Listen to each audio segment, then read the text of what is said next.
Finally, after 1 month, TFT has finally been patched. The first patch of 2025 is now here, and Riot promised that it would be a small patch, but as usual, there are a lot of changes, and the biggest change, there are no comps in the S tier to start off the first week. Let's go ahead and dive into the TFT Academy tier list and find out what exactly that means.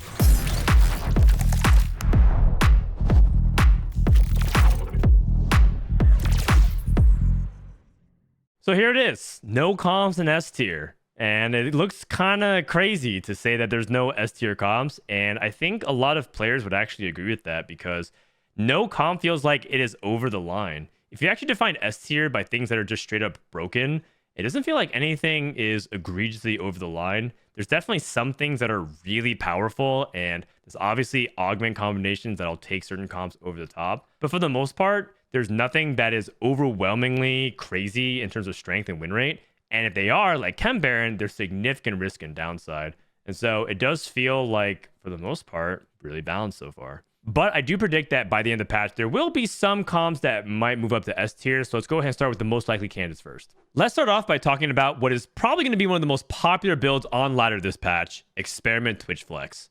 Twitch got buffed a lot this patch. Its Spray and Pray is now from 60 to 40 mana, so he's activating much quicker, and he's going to be able to spray way more and theoretically put out a lot more damage as long as your front line is good enough. And so usually you open up something like Maddie with Rage Blade and try to play around like a Sniper Core, maybe some Bruisers. You could play like an Experiment Core as well because Nunu's a Bruiser, and you can just throw in like Nunu, Zyra, Urgot, and that's also fine. Just put the items onto Zyra. And you generally go for like Rage Blade, ideally another attack speed item. Red buff is usually his second best item. A lot of times you go for like Rage Blade, red buff +1, like a plus an 80 item. Infinity Edge, Death Blade. You can go for a Quicksilver if you really want as well, because, you know, sometimes you can't always get the swords because it's a very contested item this patch. And so you can just play like a bunch of attack speed items. In fact, yes, I will say it. You can play double Rage Blade Twitch, maybe even play Anger Issues Twitch. There's a lot of people experimenting with just a bunch of attack speed builds, and it's all a-okay. If you do end up going for like a crazy amount of attack speed, make sure you get something like Strength Training because that ends up scaling Twitch a lot. But you could always just take something like Dragon Soul or Mini-Me's. These are all really good options. And of course, don't forget that you can just anomalize your frontline like Mundo, because in the end, the more tanky your frontline is, the more you scale with things like Rage Blade, get that infinite attack speed going, and you're good to go. Two things about Experiment Twitch I really want to note here. The first is that Twitch is probably one of the best comps at using Bronze for Life, period. And that's because pretty much through all of the collection of traits, you can splash in a bunch of different stuff. In this example, we pretty much have like every single 5 cost that you could probably splash in and justify and cap out. So if you have an infinite gold, you have Caitlyn as a duo with Twitch, you have Jace, and, you know, of course you can itemize both of them. Mordekaiser is the Dominator. Mordekaiser 2 is one of the best late game carries, so on and so forth. But you can also totally splash in around other people. So let's say you have Urgot and you hit a Corki 2, you can play Artillerist instead of Jace and play around that. And because it's a scrap unit, maybe you tie in something like a Rumble instead, and then that gives you a Sentinel, and you can play Rel. And oh, guess what? Rel's a Visionary that ties in with Nunu. So when you play things like Bronze for Life, Twitch actually has so many different ways that you can splash into trait, and it is by far his best augment. Actually, I take that back because the actual best augment for Twitch is the Experiment Crest and Crown. If you're able to get the Experiment Emblem bonus, you just put that unit on the Hex, and it summons a copy of that unit. So you're going to have 2 Twitch 2s, 2 Mundo 2s, and ideally you play someone like Vi or someone else that has a lot of good CC and utility. You could put like Experiment Emblem on a 6 cost. It could be really, really powerful. And you just get so much stuff on the board. It's just way too many things to deal with. Also, because like we said before, it's really good with Bronze for Life, you can actually splash in a lot of different traits as well. So don't ever be afraid to take like a Pan or an Emblem. If you, for example, get a Pan, you can make a Bruiser emblem and you can't find a lease. That lets you splash in the Bruiser, and then you could go ahead and play around other traits instead. In general, we try not to show too many 6 costs just because it's impractical to aim for it every single game. But Warwick is fantastic in Experiment Twitch. You would probably just replace Urgot here because Urgot, quite frankly, isn't really doing much besides Pit Fighter. So you would just put Warwick in this. And then they did buff Warwick's Experiment Hex, but I'm not entirely sure how good it is because the units have to be clumped. So it's much better against, you know, boards that really want to ball up because of something like Randuin's or Locket or whatever. But it's not very good against units that space out and spread out. It's kind of like they're playing social distancing or Exiles. It's just really inconsistent. So I would say Warwick in general is very good, and if you can get to 5 or 7 experiment Warwick, definitely worth a splash. The other variation of Twitch that's also really powerful is Bruiser Twitch. Bruiser Twitch is really strong because Bruiser Emblem on a Mundo scales his ability really well with his maximum dosage, and Mundo becomes very, very difficult to deal with. I want to give a shout out to Cooking Pot. I'm pretty sure this is one of the primary conditions you'd think about playing this comp because you get to stack your bruisers with infinite HP. So if you can stack a Nunu early, or even if it's just like Renny or Set, you're able to stack a lot of HP and that'll carry momentum over. And then eventually you'll be able to get it onto Mundo to buff maybe the Nunu, make sure to position accordingly, and then watch your bruisers basically stall for what feels like infinity time. When you're playing a bruiser setup, because you're playing so much HP forward boards and you're just trying to stall out, Double Rageblade is by far, I think, Twitch's best build, because that way you can just get to the 5.0 attack speed cap, and then you can play anything for the third item. We put a Runa's Hurricane as an example, but same thing still applies. You can do a Deathblade, an Infinity Edge, so on and so forth, depending on whatever you hit. And of course, splash in with another sniper. You can play Maddie until you hit Caitlyn. And Jace is just nice because he's a form swap with Elise, but feel free to play like Victor or whoever else you get. There's also one other augment that I think is really underrated in bruisers called Sponging, and this is a very unique augment where you get one copy of a random completed item on the nearest ally. And it's very powerful with bruisers if you use it with things like Warmogs or Protector's Vows or Redemptions, because it just like copies a bunch of it, and all of a sudden you have 5 Warmogs, 5 Redemptions. If you just use it correctly, you just have to position around it, and you can get some really, really crazy stuff. Both Experiment and Bruiser Twitch are going to be fast 8 comps, so make sure you play good early game and save up your economy. Preferably try to start off with high econ situations and then tempo your way to a fast 8. I do think Loose Streak Twitch is going to struggle a little bit because you're going to have general frontline issues, or you're not going to hit Twitch too. So try not to play Twitch from Loose Streak unless you have a very, very good reason to, like maybe Bronze for Life. Number 2 is Enforcers. Enforcers got buffed a lot. They buffed Steb, they buffed Camille, they buffed Loris, they buffed Twisted Fate. And, it's not like the number of buffs is what determines the strength of a comp, but at a certain point, they just become a lot of buffs. And that's kind of what's happened with Enforcers. They're now some of the best early game and mid game. And now if you get to 8 Enforcers, some of the best late game. The thing about Enforcers that people aren't entirely sure about is whether or not you can play this comp without an emblem. I think everyone by now probably has caught on that 8 Enforcers is very, very good. You get Caitlyn 2, Vi 2, you anomalize the Vi, you give her something like Stone Skin and Bulwark. Those are 2 of her best ones by far. And then you can get just generic AD for Caitlyn, just have her do a lot of damage. All that is fantastic. But the belief is maybe there's a possible way that you can play 6. You can cut Camille, for example, and just play like Rumble and Bessa and flex the last spot like Elise.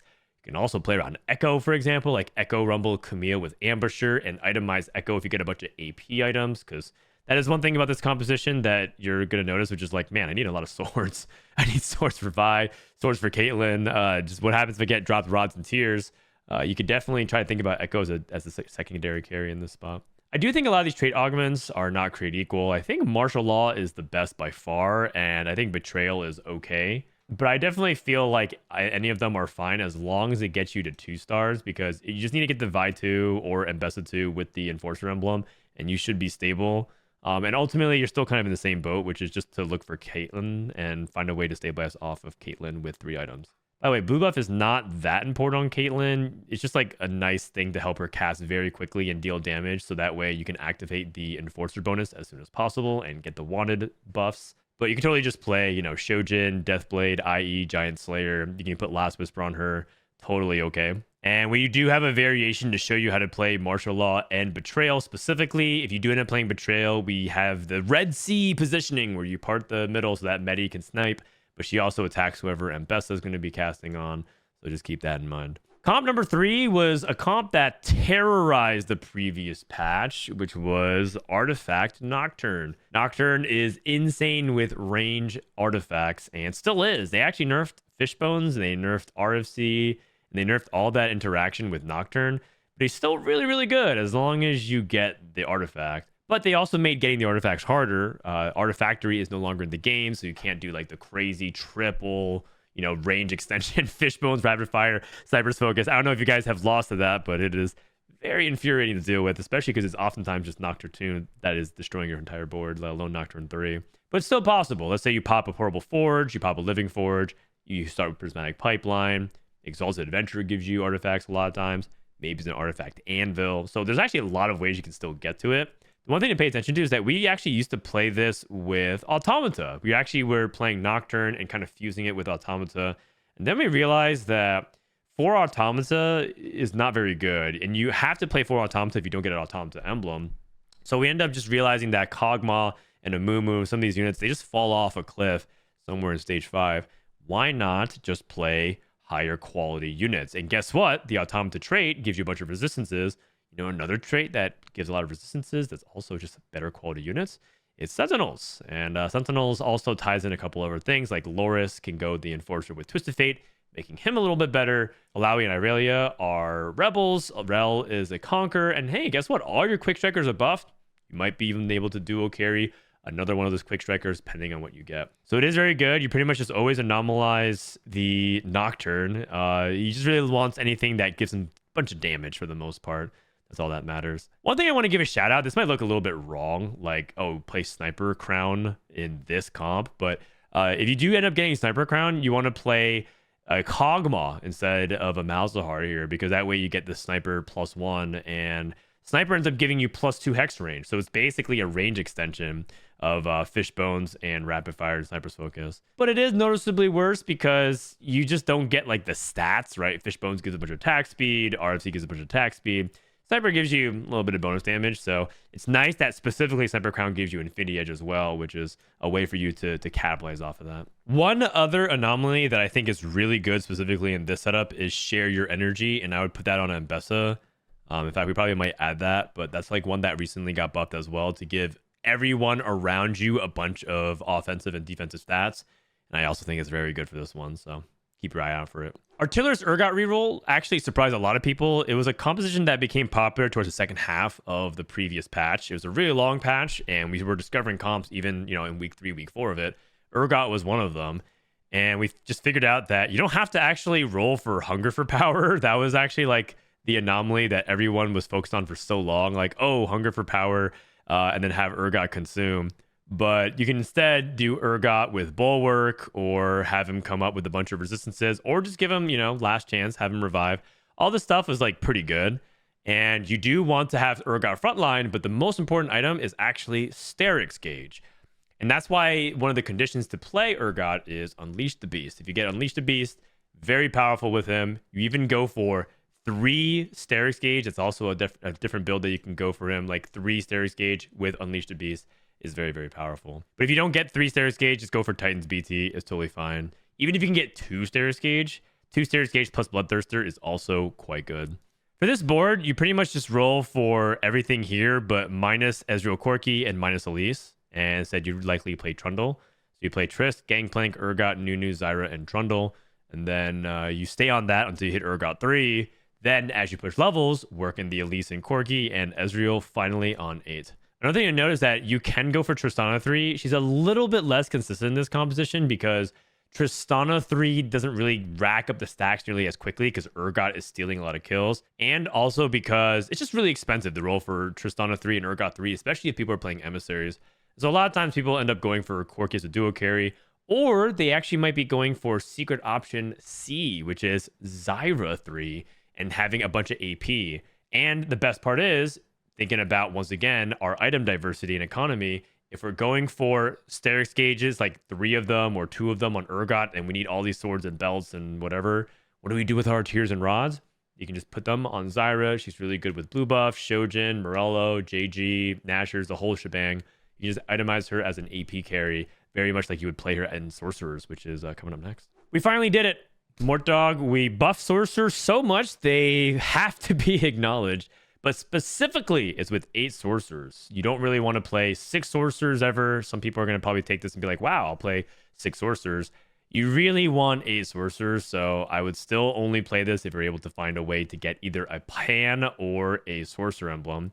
In fact, we don't have it listed here, but one augment like we talked about with Cooking Pot, you can play with Bruisers, you can play it with Sorcerers, and maybe buff someone like Swain or Vlad early and make that Pan plus a Rod and make a Spatula. The best cap for Sorcerers is around Mel. If you get Sorcerer Mel, I see Mel 1 with Sorcerer Emblem just do something stupid like 7k damage, and all she has was like blue buff Sorcerer Emblem. But you can put Sorcerer Emblem on a bunch of units. You could put on Elise, or maybe you're playing around other units like Academy. You can just like splash in a bunch of different sorcerers until you get to LeBlanc. That's kind of the hardest part about sorcerers, is that you need to simultaneously find a way to get to LeBlanc and have a good front line.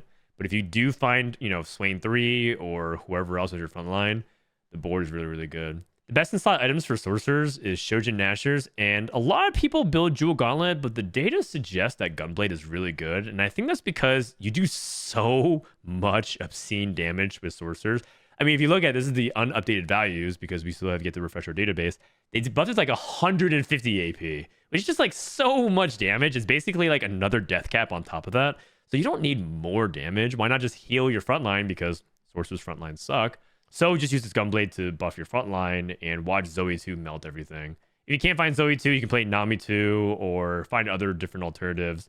If you're stuck on Zoe Jail and you can't find Zoe 2, you probably just end up carrying Nami for a little bit of time. I mean, maybe you end up hitting the Sorcerer Emblem and you play Elise 2. If your front line is good enough for some reason, you can play Elise 2 carry. She got buffed. One augment I want to spotlight is a Change of Fate. This gives you a blue buff, and then when you cash it out and you get a Mel and a Gunblade, I mean, that's pretty much everything you possibly could want. So if you have a Sorcerer line, this is probably one of the best prismatics at 4-2 you could possibly get. I believe that Nami targets should generally go in the front line because sorcerers have so much damage. The one thing that you might lack is the ability to stall out. And I really like Scuttle Familiar specifically because it just gets in another unit that should be as tanky as your Swain. So it just gives you almost like 2 Swains. Anything that can kind of give this Swain some more survivability is really huge. So don't sleep on something like the Crab. Scrap is a lot better this patch because they buffed the shield timing from 20 to 24 seconds. And that's a really big deal because that extra 4 seconds oftentimes allows them to survive another wave of burst, especially after your front line crumbles. Scrap's changed a little bit in terms of how we prioritize things. For one thing, you might notice the frontline positioning of Corki, and that's because Scrap shields only last for 24 seconds. And so if you frontline Corki, you get some value off of the shield while he flies to safety. You don't always have to do this. This is a cute thing you can do, but you know, don't feel like you're obligated to actually position like this. Maybe Corki is in the second row. You know, obviously if Corki's going to get hard targeted by a high burst champion, like don't put him in front of Urgot. I think that's like stupid. So get value off the Corki scrap shield while you can for the first portion of the fight, but also, you know, don't be an idiot. Don't let him get caught by something and stunned and chained and then just die, especially if it's Corki 1. Echo also got big time buffed. So Echo now does a lot of damage, and a lot of people really like putting things like Guard Breaker, Jewel Gauntlet, just straight up burst on him because he doesn't really need survivability. A lot of people put like Bloodthirster and Hodge, but on Scrap, you get so much big shields. You need offense. And that's actually the thing about Scrap in general to think about, is that you just need a lot of offense because your trait is inherently very defensive. It gives you 0, and I mean 0 combat strength. The only combat strength it gives is that it converts it to a lucky item, which, as we all know, is not sometimes all that lucky. So just be mindful that you really want to prioritize that, and sustain stuff is not nearly as important because you have those shields. Another powerful thing to consider for this composition is also choosing to evolve Rumble and give him basically a bunch of defensive stats, because Rumble is actually quite an offensive powerhouse. His biggest weakness is usually the fact that he dies before he's able to cast multiple times. And if you're able to give him like some kind of defensive stuff, especially Deep Roots, I actually like that one a lot as well. He can't get stunned, so he can't get interrupted, and he ends up doing a ton of damage. A couple of other underrated ones. I think Dramatic Entrance on Elise is actually really good in this comp, as well as Share Energy, because you just need a lot of offense. I do want to shout out 2 augments in particular. Trait Tracker is fantastic for Scrap because it just gives you so many free random emblems, and that's basically Scrap Shield, so a ton of value. And then Power Shields is just obscene because you're shielding from your traits, so you just get so much durability, and that just makes your comp really tanky. Korkenheimer Academy. This is a very flexible and often contested line because it's just something really good to play into whenever the Academy is good. Generally speaking, think about Academy whenever the items for these units are in the Academy. So things like Archangel Staff is really good, Infinity Edge is really good, Shojin's really good, Deathblade, anything that's just good for Corki or Heimer / Jace, you want to be thinking about playing this line.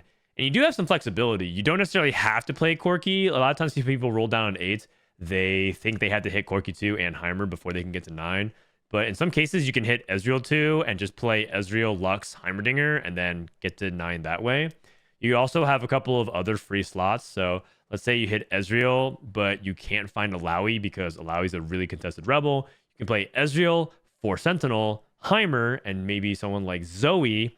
And then you have Zoe as a rebel. And then you can have Zoe Lux as a sorcerer. So you have a couple of different flex options you can always put in at 8. And that's the key. You have to be very open and flexible on 8 because the key of this comp is to get to 9. Because you can't really do well in this comp if you're stuck on 8. And you have to get to 9 for Jace. Ideally, you get to Rumble. If you do get Rumble, Rumble's really good with Academy because Academy gives a ton of damage amp. And you can probably put some of the stuff like Crown Guard and Death Cap and stuff on Rumble. It's very, very good. And you just cap extraordinarily high if you're able to get the Academy stuff going. Heimer's best anomaly are mana-based ones, so Kill Streak is really good. Nothing wasted also. Even though it's weaker, it's still perfectly fine. And then Magic Training is basically something that you go for if you don't have Archangels. Let's say you have like Shojin Nashor's adaptive blue buff, and you're just like, oh my god, I just can't find Archangels no matter what I do. I can't get Roz this game. Just go for Magic Training instead. And you can also anomalize Jace, and Jace is really good with a bunch of AD stuff as well. You always play 4 Sentinel in this comp. You can play 6 Sentinel if you get Sentinel Emblem. Otherwise, stay on 4 and just play around powerful units. But 6 is pretty good. And of course, don't be afraid to just splash in some 6 costs. They're always good. Emissaries. Man, I actually kind of wanted to demote Emissaries this patch just because I feel like, well, I mean, this is the 3rd comp in a row where maybe you want to play around Corki. The thing is, Emissaries is pretty flexible. You don't have to play around Corki. You can actually play around Gangplank and Swain, and then play around whatever frontline you hit, like maybe Vi. You have some pit fighter opportunities. You can also play around form swappers. Like this is like the GP Jace variation. If you hit Jace on 8, you have that. But they did nerf this, so it's a little bit weaker. In general, the thing about Emissaries is that it's really expensive. It's really, really expensive. You need to hit Garen and Mbessa, and if you're stuck on 1-star copies of them, they're not that good. And guess what? Let's say you hit Garen and Mbessa. It turns out you still need a primary carry because Mbessa is actually a support carry. And this is just always going to be a thing. Like anyone who wants Mbessa to be primary, she's just going to struggle because she has some of the best traits possible that you could splash in, like Emissary and Conqueror. Like she's triple traded. She goes a bunch of comps. She adds a ton to the team. But like, you know, she can't actually have that much damage onto her. Otherwise, she'd just be an overloaded kit in general. Cough, cough. League of Legends Summoner Rift designers take some notes. And so you can't really play Mbessa and expect her to just, 1v9 and everything. You need a duo carry. And it oftentimes ends up being Corki just because it lines up consistently with the AD setup with the frontline backline, plus it links to Tristana. One augment I would like to shout out in particular that's fantastic in Emissaries is quality over quantity. This augment is basically like the perfect emissary augment because emissaries are really about like how everyone gets buffed by the emissary buff and it makes everyone contribute, and quality for quantity is like the same thing. And so you just pretty much have like one good aura item, like Garen takes Sunfire, let's just say Rel takes Redemption, and then Mbessa takes Edge of Night, Corki takes Last Whisper, Nami takes Shiv, and just by like the sum of its parts, it actually does a lot. Like everyone does 2 to 3k damage, and that compensates for like one person doing 10k, everyone else doing like 500 to 1k. So that's definitely an augment to keep an eye out for. You should check out my Emissary Flex video that I made where Soju climbed to rank 1 with it. A lot of really good information in there if you want to figure out a little bit more about how Emissary Flex is actually played beyond just these core units we show. Plus, it's a rare scenario where you get to watch Soju run it up like a beast. So, appreciate it while you can. Chem-Baron is at the bottom of A, and quite frankly, this might move down or maybe even up a little bit. We're just not entirely sure where to place it because right now it feels like the nerfs were pretty substantial. Mainly because 400 and 500 don't feel like guarantee wins as much, and also it's just harder to pull off. But if you do end up getting a good Chem-Baron start, it still can win games. I personally have played Chem-Baron and I've gotten top 2 every time, at least. And I cashed out like 400, 300 even. So if you know how to play Chem-Baron, it's still a good thing to play.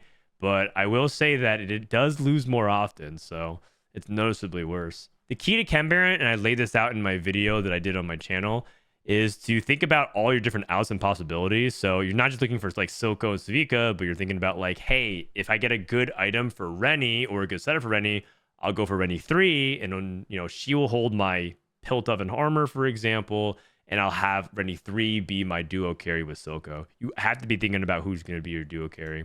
If you want more information and tips on how to do well with Chem-Baron, I made a full video on it, and it's still relevant. It's just a little bit worse. None of the items and things like that have changed, so check it out if you want more information on how to play Chem-Baron like the world champ.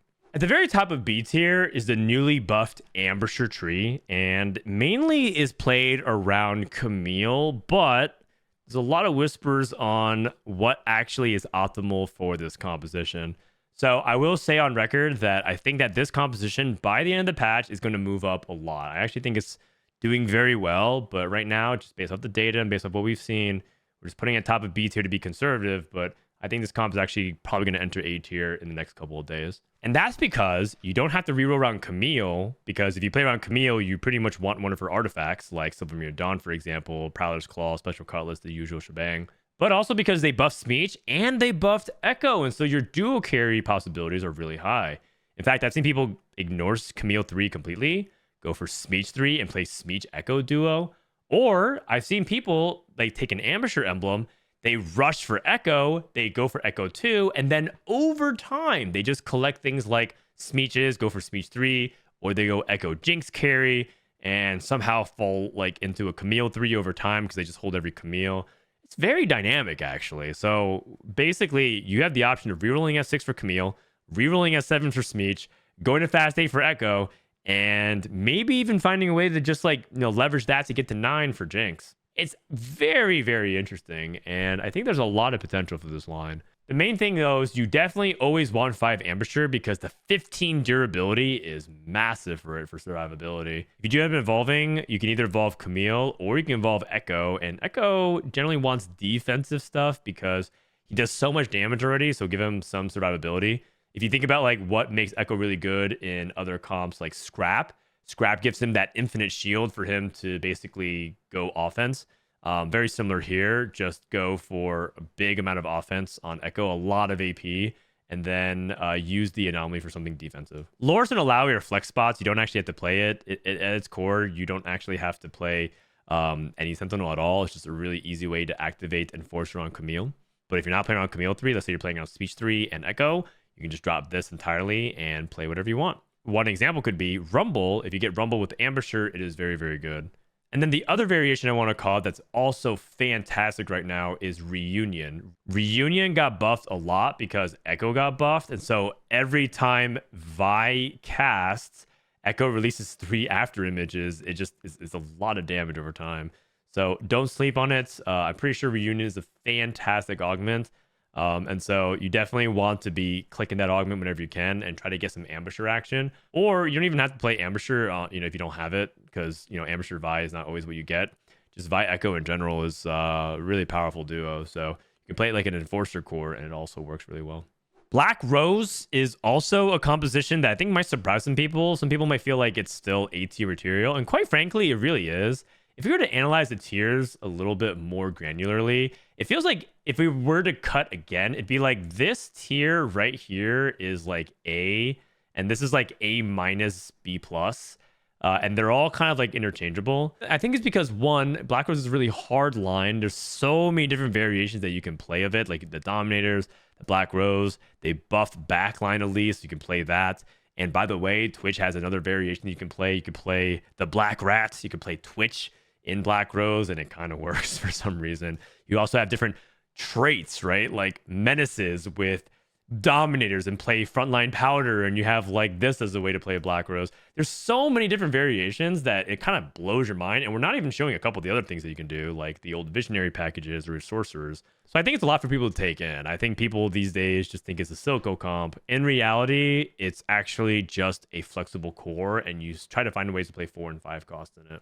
The best cap of it is Mordekaiser and Silco duo with Jace. If you can find these 3, you can pretty much win every game as long as you 2-star more 2-star Jace with items and have Silco be your backline AP. And it's very balanced, right? You have a melee carry to help nuke a bunch of the frontliners, and then you have Jace and Silco have a diverse set of backline AD and AP. Conquerors is such a hit or miss composition. Personally, I think my scores with Conqueror are something like 8, 1, 7, 1, 8, 8, 8. I think my scores with Conqueror are just like, if I have a Conqueror spot, man, it is like the freest first of all time. This trade is completely broken. How can anyone lose with it if they have a good spot for it? And then I keep getting Conqueror games where I'm just like, man, this is a good Conqueror opener. And then I just can't convert. You just don't win streak. You don't get ahead, and you're just never stacking. Feels a lot like Sugarcraft from the previous set. And you just really need to have upgrades early and good items, and also the ability to build good flexible boards on a mid-roll. Conquerors are probably the hardest comps to play right now in this set. Mainly because if the game is playing itself, you know, let's say you're ahead and you're cashing out, you hit Gangplank 2, you hit Swain 2, you're getting those cash out rewards pretty easily, you're good to go. But when it's not coming together, you're stuck on Embesso 1, you can't find Mordekaiser, you're barely getting the 6 Conqueror in time despite rolling a bunch of gold, that's where it becomes really tricky. And you need to learn how to maximize specifically around 2 and 3 costs. So, for example, one core that you can build around is Black Rose. You don't actually have to play around Jace and Mordekaiser and all these 5 costs. You can play Elise and Vlad and Cassio. Cassio's a Dominator with Mord. Vlad is a Watcher with Darius and Sorcerer with Swain. So those are like different things you can do. So the better you are at board building, the more powerful your Conqueror spot will be. So I have to reiterate, this is one of the hardest trees. Don't feel down on yourself. I think I've lost like 300 LP trying to play Conquerors in the past 2 weeks. I guess I won a couple games, so maybe not so much, but it is really, really tricky. I personally like to go for the anomaly on Mordekaiser in this setup, but it's kind of rare for you to get in that spot because you need to hit more before 4-6.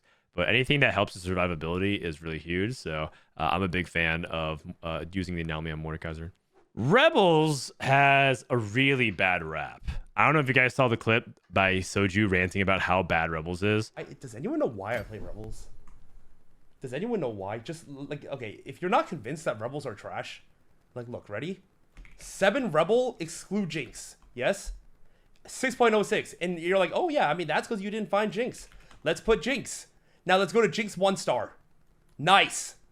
7 Rebel with the Jinx 1-star, like a 1-star legendary of your 7 Rebel board, 5.07. Like, and then you just go to units. What's the worst performing legendary in the game? Oh wait, that's right, it's Jinx. And it's not even fucking close. Like, bro, I don't even know why. Like, I mean, I had to play it here. Like, I mean, I must.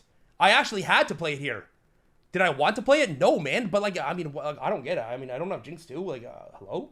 And he's not exactly wrong. Rebels has a lot of issues, mainly that it's extremely narrow. You have to roll and you have to kind of hit Zoe 2 and ideally allow E2, and then you get to be like, okay, I'll play whatever I want off of that. Because Rebels runs into a lot of issues of being very bursty, and if they're not upgraded and you're stuck on 1-stars, you're just gonna have a bunch of 1-stars tickling stuff, like 1-star Jinx does a rocket, doesn't kill anything, Zoe cast, tickles the front line, doesn't do anything, and you're not actually gonna be succeeding without having strong upgrades. But the cap of this board is still enormous, especially if you get to Victor, right? You get the Victor, you had the Rebel stun, you had the Victor stun, Echo got buff. You can also play Elise here, so you can even go for triple stun. I've even seen some pretty egregious stuff where people go for like dramatic entrance, Victor, Rebel, and Elise, and it's just like, I can't play the game, man. They just keep chain stunning me over and over and over, and I don't have Quicksilver, so I'm very vulnerable.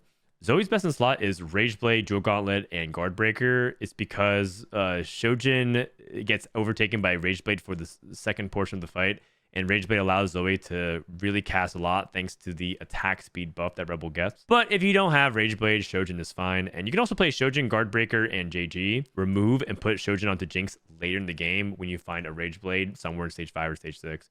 You can totally be flexible like that. You don't have to feel like you're pigeonholed into that. Other good users of Rebel Emblem besides Echo LeBlanc, and Bessa is pretty good. If you have a bunch of AD items, you can put it on Corki, and that's fine as well. But you want to play around Ezreal as your artillerist.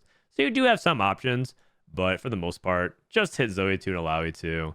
And yeah, get to 9 and maybe hit Jinx 2. Tristana.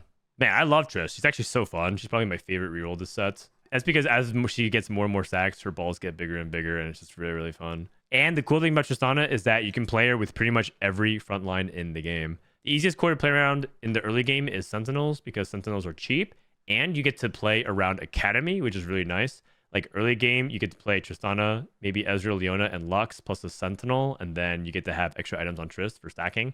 That's my favorite. The second core that you can play around is Bruisers. This one is the least contested, at least for now, because you only have to hit Elise. You don't even have to play Corki, even though Corki ties in with Scrap. And you can just reroll Trist plus a 3-cost Bruiser and evolve the Bruiser. Or if you're really far ahead, you can play the most expensive variation, but the one that has the highest win rate. And that's Emissary Tristana around Watchers, right? So we're around Sentinels, Watchers, and Bruisers. It's pretty much every frontline package in the game. And you can go for Garen, Scar, Vlad, and the 4 emissaries there. So Tristana is very, very flexible and really kind of depends on what your opener is, what the lobby is playing. Are you likely to hit Tristana quickly? Because, you know, part of the trickiness is that Tristana is a very contested unit at times, especially if there are Urgot rerolls in the lobby. Just be careful that hitting Tristana 3 is going to be really hard. But the ceiling of Tristana is really, really high. She infinitely stacks. And also I want to shout out to Fishbones. This is some of the most trolled Tristana games I've ever had. You might incidentally snipe their carry at the very beginning of the fight, and the fight's just over. You also might never hit their carry. So it's very troll, but very, very funny. Fishbones would probably just replace Giant Slayer in this spot. Oh, also one augment we don't have here, but want to shout out is Starry Night. That one is very good for Tristana. So think about that whenever you are in a spot for Tristana. There's actually a lot of different anomalies that you could evolve Trist with. One of the most common is just anything that gives her damage amp, because that just helps her hit that much harder. She gets so much flat attack damage from Artillerist.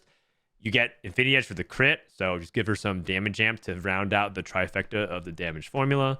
So Comeback Story is good, Bully is good. I've seen people take Dragon Souls. And there's also a lot of newer ones that they buff, like Mini-Me's that actually might be good as well. I took that and got a first, so I'll definitely consider it. And then, you know, you choose to evolve a tank. This is just like generic tank ones on Rel, for example, or whatever you want to choose for your Bruiser, like Fortified, Giant Slayer, Nunu. Yeah, it all makes sense. Okay, so this part of the B tier, we're starting to get into some pretty obscure but powerful stuff if you have the spot for it. But they actually run into consistency issues because of a multitude of reasons. We'll dive into each of them. The first is Form Swapper Gangplank with Swain. And this one is just hard to hit because it's so damn expensive. And these units are commonly played in other trees. And if anyone's playing Sorcerers or Black Rose, they might be holding Swains or even Conquerors. Anyone playing Scrap or Emissaries might be holding for Gangplank. And so it's just hard to hit. But if you do end up getting this board, it is insane. So it's like one of those things where the risk is inherently, can you hit? Which is why we want things like duplicators and a bunch of econ augments. The other variation to consider is the why not both, which is to play around form swappers. And basically you just play 2 of each form swappers, one in the front and one in the back. And you actually have a lot of different cool things you can do, especially kind of depends on like what items you're hitting. So I've seen people play like Swain 2 as a tank, and then when they hit Swain 3, they remove items off of the Swain 3 with tank and swap it with the backline Swain and put AP items on Swain 3, tank Swain 2, move tank items over to Jace or Elise instead in the front, and they do some pretty fancy stuff. So really cool augment, really cool trait. Form swappers honestly are just dope. I hope they bring something like this back, just because it basically is like 4 different champions that you're playing in the front and back. So really unique composition that I love.